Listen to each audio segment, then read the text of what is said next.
Before, there was board games, and then they made video games, and then they made board games of the video games. So it went from cardboard and plastic to pixels on a screen, back to cardboard and plastic again. Let's see how well some of these video game board game games have turned out.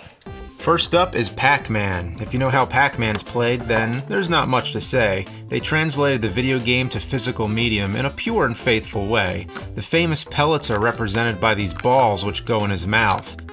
It works okay. Damn.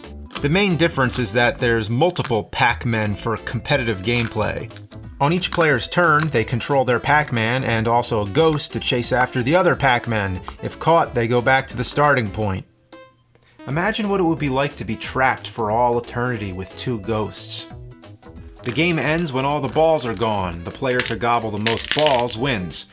I do have to say, the Pac-Man pieces are a little strange looking. Even the instructions say, "Move your silly Pac-Man playing piece," as if they were admitting it's stupid. The game isn't perfect for sure, it's just kind of, you know, I guess you could say I think the proper term you're searching for is, it's a piece of shit. Who'd want to play a board game of Pac-Man when you can play the video game instead? You mean like that asinine Atari 2600 version where they couldn't even get Pac-Man into a circle shape? It's not great, but at the time, this was a better way to get Pac-Man into the home than that flickering, glitchy mess. Face it, nobody cares about board games. I prefer to have something physical that you could actually get your hands on. Here's a better example. Pac-Man Magnetic Maze. This version gives you more of that instant gratification, that real-time action you're looking for. It's closer to the video game. You actually use a joystick which wobbles the board around, therefore moving the pieces. The goal is to collect the points which magnetize to Pac-Man's head and bring them back to the start point while avoiding the ghosts, or monsters. Why do they refer to the ghosts as monsters? Because it's garbage. What kind of board game uses a joystick anyway? Okay, let's try Super Mario Bros. That's a great action-oriented game with plenty of possibilities. The art style is very much in tune with the video game, but let's see how it plays. Each player takes turns controlling Mario. That's odd that you all share the same pawn. If you roll red, you move on to the next red space. If you roll yellow, you move on to the next yellow space. Doot doot doot doot doot doot doot doot doot doot doot doot. Real fun game. Really beats playing the video game, doesn't it? Don't you just love rolling that die? Roll, roll, roll. Yeah, it's pretty tedious. You're constantly landing on spaces, potentially covering almost the entire board.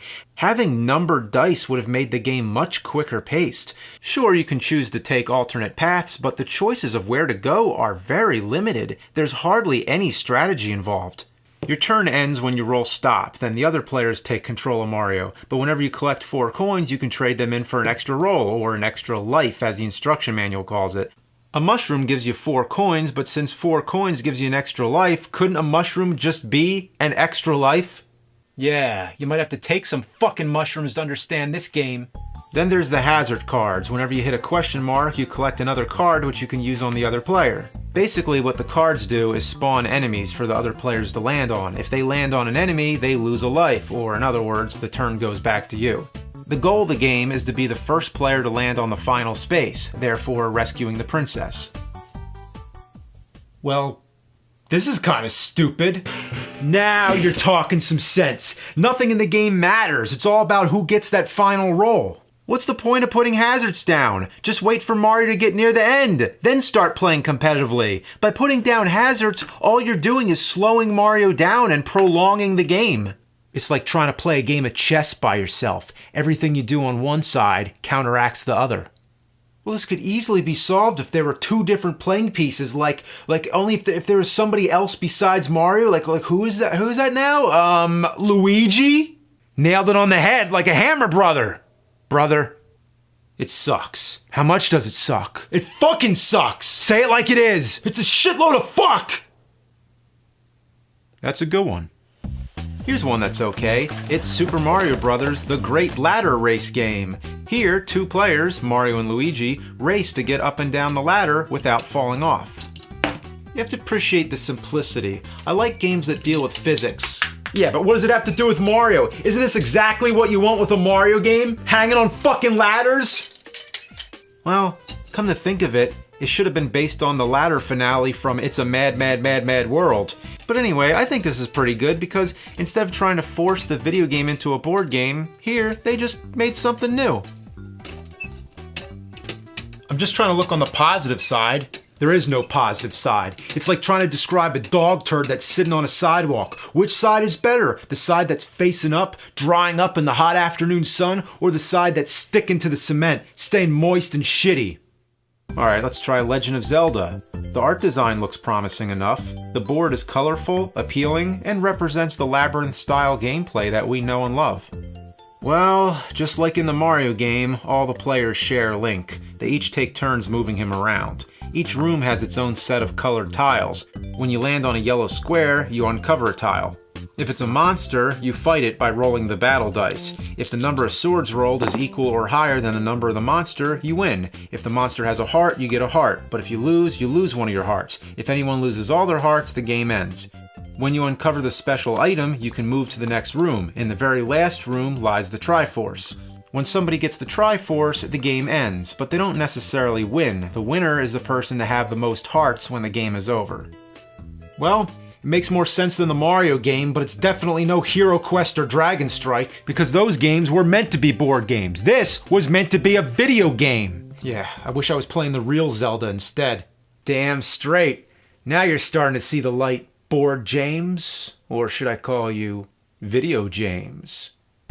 Here's Street Fighter 2, the board game. I guess there was no Street Fighter 1 game. Oh no, they did it. They took Street Fighter literally. It's just a bunch of fucking streets? Get it? Street Fighter? They fight on the streets! On the streets! You're right, it's ass. I'm gonna go play the video game. Fine. This is a pretty big board anyway. For a video game that's just two people fighting, all it really needed was dice and cards. When you roll the die, you don't count spaces, you count directions on the street. So every time you turn a corner, that's one number on the die. When players meet, they fight by doing what? You guessed it, rolling battle dice. The winner gains a point on their power meter. The higher your meter gets, the more dice you get to roll in battle. First player to get their power meter to the top wins. But then there's M. Bison, who has a countdown meter. If his countdown meter makes it to the end, that means everybody loses. But players can also try fighting M. Bison if they're powerful enough. If someone beats him, that person wins the game. Wow. Just as much fun as playing the video game.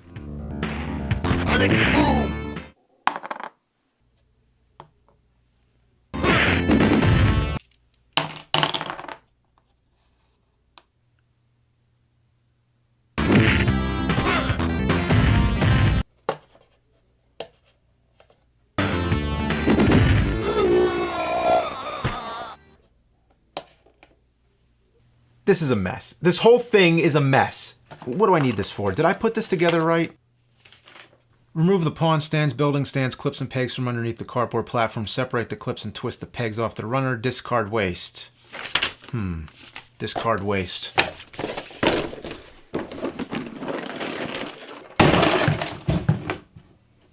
Tetris? Oh no, you gotta be kidding me! Who makes a board game of Tetris? How do you make a board game of Tetris? That isn't even possible! What am I supposed to do here? Play fucking Tetris on cardboard?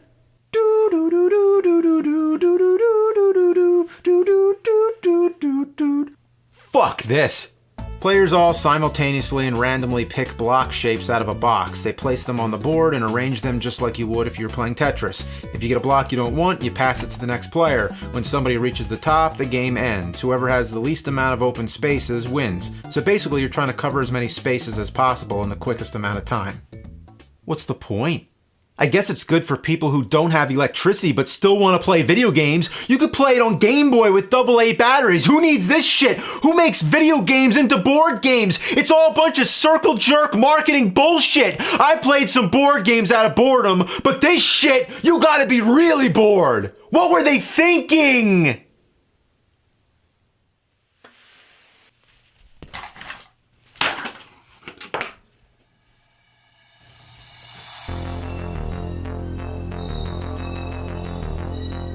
You know who you are. You're a nerd. You'll always be a nerd. A video game nerd.